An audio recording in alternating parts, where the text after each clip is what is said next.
everyone to Stand Up Comics, the only show coming at you in full 3D. I'm your host, El Baracho, joined by my co-host, Bomber 007. Hi everybody, may the 4th be with you. On shot first. Today is Free Comic Book Day, and I'm getting a stupid notification on my phone. Today was Free Comic Book Day, the first Saturday in May. It happens to land on May 4th, which is May the 4th be with you, Star Wars Day. Today I got to go over to DJ's Collectibles over in Hanford, pick up some free comic books, and I picked up Infinity, starring Thanos, and I also picked up the Superman prequel, hopefully the Superman Unchained, I think I'm not wrong. Two awesome comics, but not nearly as awesome as Bomber 007's Free Comic Book Day. You bet. I went to Space Cats Comics and Cards, I believe it's called. That's where I subscribe for my comic books, and they gave 2 Free Comic Book Day comics and then 8 actual comics. I'll just show you a couple of those here, but Alvaracho can't see it. There's Punisher, Warzone #1, Alpha Flight #1, Cable #1, X-Men, Ultimate X-Men Comics #1. So jealous. Ultimate Fallout Spider-Man #4, sealed and everything. And then I took my girlfriend, got a ton of comics from there, and then, obviously I got Infinity, the Thanos one. And then I went to Illusion Comics, and they had 3 tables set up, and you could get 3 free Comic Book Day comics. Wow. And if you gave them $5, donated $5 to charity, every comic on that table that you made a donation to, you could get. So for $15, you could get all the Comic Book Day comics, and some actual comics that they had on there, like there's a couple good ones. Well, this is one. This wasn't the one I wanted to choose. It was Maryland. But anyway, there's a bunch of really good ones. So thanks to Space Cats Comics and Cards and Elusive Comics for making my Comic Book Day very memorable. Unlike when I go to Bill's Bullpen and Hollister, and when he selects one comic for you he selects the comic, gives you the bag, sends you on your way, and so I made a killing today. Thank you for my girlfriend for going with me. That was a pretty good pull on your comic book day, way better than mine. You bet. I got the 2 comics I was hoping for though, so I'm good with that. But anyways, moving on to other stuff. Oh, really quick, Black Cat Comics in Milpitas today did a random bag giveaway thing, and the winner got it was a random ticket thing. Whoever pulled the cool random ticket that only one person had got to meet Stan Lee and get one of their comics signed and shit like that. I was amazed at how cool that was. And yeah, that's incredible. I wonder what they have to pay to get that, to have that done. Yeah, that's pretty sweet. But anyways, I saw that because of their Facebook page. But moving on to comics really quick, only because Bomber 007 recently caught up in it, is we're going to talk about Marvel Now's Avengers Assemble. First off, I got to make my points on the comic is, first of all, the art is amazing. Some of the coolest art, I think, in comics. So vibrant, and it's so over-the-top movie-ish. When you're reading this comic, it's almost like the feeling I got when I watched the Avengers. It's like, this is as superhero-y as I could possibly get. Mm-hmm. So that's what I fell in love with the comic, and also that the good guys are so good, and the bad guys, who are these new villains that they created, they call them the Garden of Eden, which consists of a few characters. They're so evil, yet you don't really know too much about them, but you know just enough to know that the Avengers are the guys that you definitely want to be pulling for. That's obvious, but I'm just saying is that Captain America is just so exaggerated of a Captain America, and Tony's so exaggerated of an Iron Man. I think it's awesome. Yeah, and it's also cool that just in time they were expanding the Avengers, and we're talking to each other and saying how we need more members for cases where the Avengers are not enough and we can't be everywhere at once. So that was really convenient, and that way we get to see a bigger variety of superheroes, and spices it up a little. Yeah, and you get to see a lot of like heroes that got like dumbed down, and or even heroes that have barely been used at all. Like Hyperion is one of my favorites. He was a hero that was created a long time ago and forgot all about. And I think it's just cool that they gave him rebirth. And the African guy, I can't remember his name, but he can port people. Mess with, what was it? The one that can like transport people. Yeah. Yeah. He's got some very outrageous and unique powers, but I think it's really cool. A lot of the characters, because it's well known and not so well known. I think it makes for a great comic. If I had to grade it, I'm going to give it a big solid 9. Because it's one of my favorite comics. Wow. It's something that I look forward to reading every time I pick up my comics. Yeah, I like it. Just quick summary of it is the Garden of Eden people are trying to they go around the universe trying to or judging planets or species, and if the species isn't fit, then they destroy it and make it more advanced, and that's what they're trying to do to humans. And then something happens that kind of holds that off for now, so without giving away too much.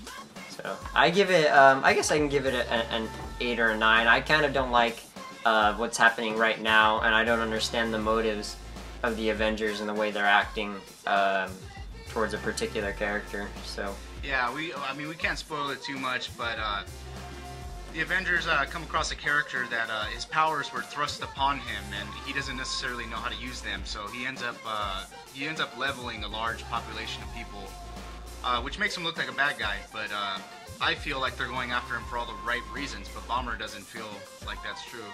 yeah, because if it's if he couldn't help killing all those people, they should go and say, hey, we're gonna get you help. And instead, they send the Hulk after him, and he blows the Hulk into outer space. And he's only gonna use his power. He's only gonna use his powers for self-defense. And here they are, treating him like a villain instead of someone who needs help. Yeah, you can go both ways. It's an interesting story arc, but I mean, big news with Comic Book Day is that this whole week is definitely the long wait is finally over of Iron Man 3. A movie I know I've waited for forever, and so has Bomber 007. God, I mean, Iron Man looked so great when I saw the trailer. I thought to myself, they can't do a single thing wrong. But watching the movie, I couldn't get over the fact, and I hope you agree with me with this, Bomber, is that Iron Man is so small fry compared to all the other Avengers, I think, especially Thor. What he faces, the whole movie, all I could think about was how any other Avenger would just demolish this threat. And it kind of bothered me. That bothered me because it stole from Iron Man from me, because he went from fighting aliens to fighting, the extremist soldiers in Iron Man 3, which were god-awful. It was a terrible idea. They were some kind of lava monsters or something. Yeah, well, I mean, what'd you think of that? Well, I'll just say that I don't think they made him feel like an inferior Avenger. I just think that he was as a human trying to cope with the idea that now there's a lot more to the world than he thought. There's magic and monsters in the universe, and aliens, and so he's realizing how much more there is and how he's gonna cope with that. But I don't think next to Thor and the Hulk, there's no Avenger better than Iron Man. Let me. The main point of this whole Iron Man discussion is, and huge spoiler, everybody, huge. And I have a couple friends that I was talking to that didn't want this spoiled, so here's where you stop watching. Thanks for tuning in. But let me pull out Bomber 007's great big giant Marvel Encyclopedia, and scroll over to this page. This guy right here is the Mandarin.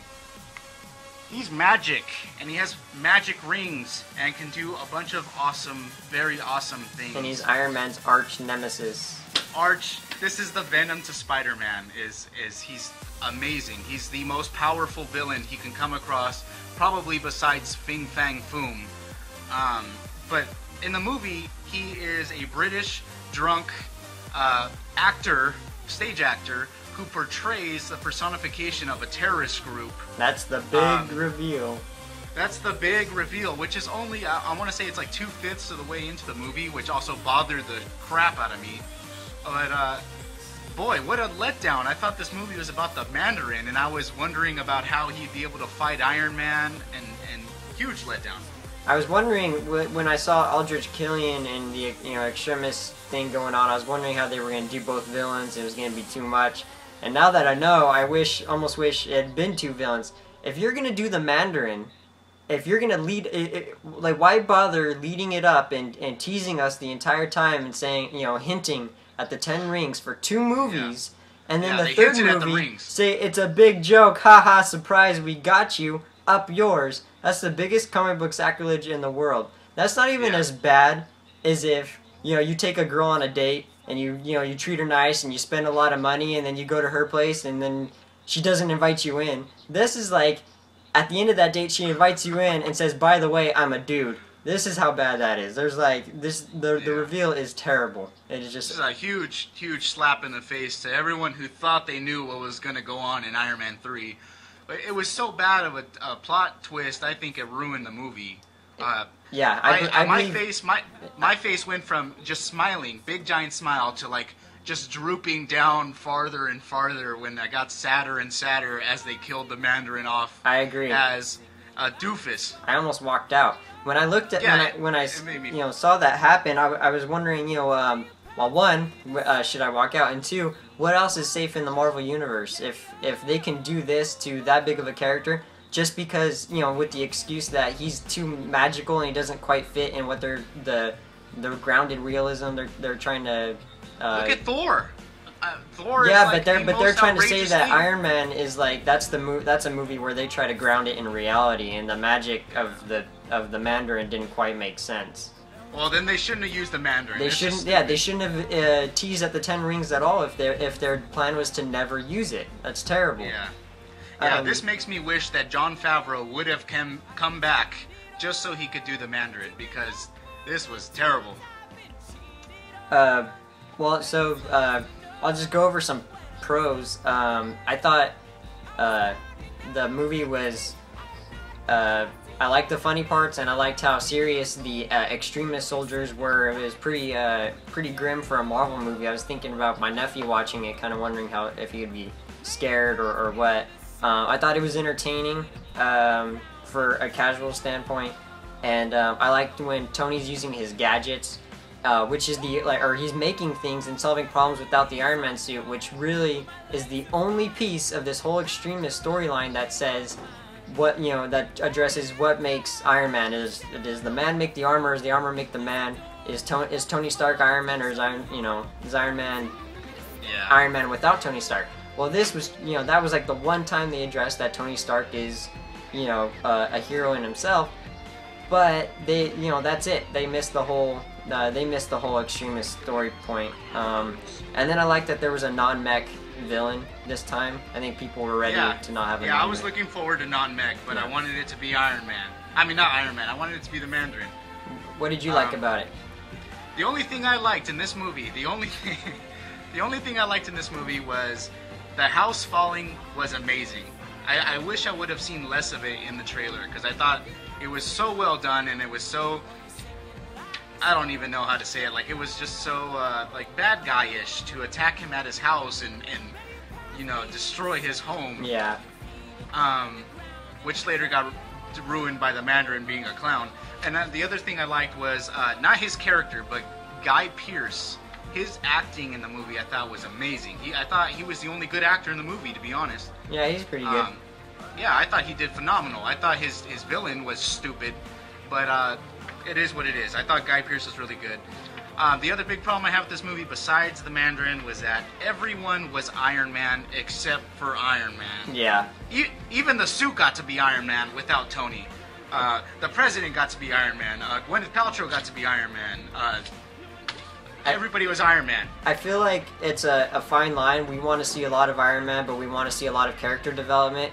But I feel like as long as Robert Downey Jr. is Iron Man, we're going to see more Tony Stark by far than anything. And it was just a lot of bad in the movie, and I'm really disappointed. It wasn't terrible. It was better than Spider-Man 3, but it was not better than Iron Man 1. It probably wasn't even better than Captain America. I saw that IGN actually said that that Iron Man 3 had better action sequences than the Avengers. Yeah, I saw that know too, what and the I was hell. like, did you watch the same movie as I did? I'm not sure. Yeah, that makes me just want to grab my nose to just rip them up because it pisses me off so bad. Just because a that- bunch of Iron Man suits fly around and get torn to pieces like they're made in China doesn't mean that there was more action than the Avengers. That's BS. Yeah. And then how many times does Rhodey need to get kicked out of his own damn suit, man? How much of an amateur are you? And why was his suit able to function without him? They must have reprogrammed it. Yeah. It must be easy to do. They didn't address that. But that's going in too much into detail. Anything else you want to say before I give my score? Yeah, if they could take out the metal shards from his chest the whole time, then why was he using palladium in his reactor last movie? Yeah, SourceFed, another YouTube channel, mentioned that, is that if he could take the metal out, why didn't he just do that in the first movie? Yeah, I don't know. So anyways, my score, a whopping 5.5. It was bad. A what? 5.5. A 5.5? Yep. Wow. Okay. I give it a casual moviegoers 8.0, and I give it a nerd moviegoers a 6.0. Alright, fair enough. For the sake of time, we were trying to keep these videos short, so we only planned on talking about Iron Man and the Avengers and Comic Book Day, so we kind of knocked it all out. Anything else you want to say? No, that thank you for watching our maiden voyage of stand-up comics. I don't know, for lack of the proper word. Yeah, it's like a YouTube channel, I guess. Yeah, I want to thank everybody who watches the video. Hopefully we can get more people watching. We can give stuff away, which is what we're doing. Oh, right? Yeah, hold on. But forgot. what are we gonna give this away for? You know what? This is what we're gonna give this away for. Join our Facebook page, and you'll find out. Yeah, join the Facebook page and find out. You'll find out. And then the winner. I think we never got around to finishing our Kamikaze episode where we were supposed to give away a comic, but the winner, I'll get some contact information and have this sent to you. It's a free Comic Book Day comic with a total value of $0.00. But if you didn't get out, if you weren't able to go out for a free Comic Book Day, say you had a job or something, there you go. You're gonna get that comic. Again, go to Facebook, add the page. It's the Stand Up Comics. I'm trying to get that sign in there. The Stand Up Comics. The YouTube channel, I'm sure you're looking at it right now. It's Stand Up Comics 2013. Go like it. Go subscribe. Hopefully we'll have more episodes. Well, I'm sure we will. We'll have more episodes. Hopefully other people will join. We'll give more cool stuff away. And I have a buddy here that's waiting to play Injustice. If you're not playing that, you got to get on it. But until next time, I'm El Baracho. And I'm Bomber 007. Until next time, kids, remember, the bad man's watching.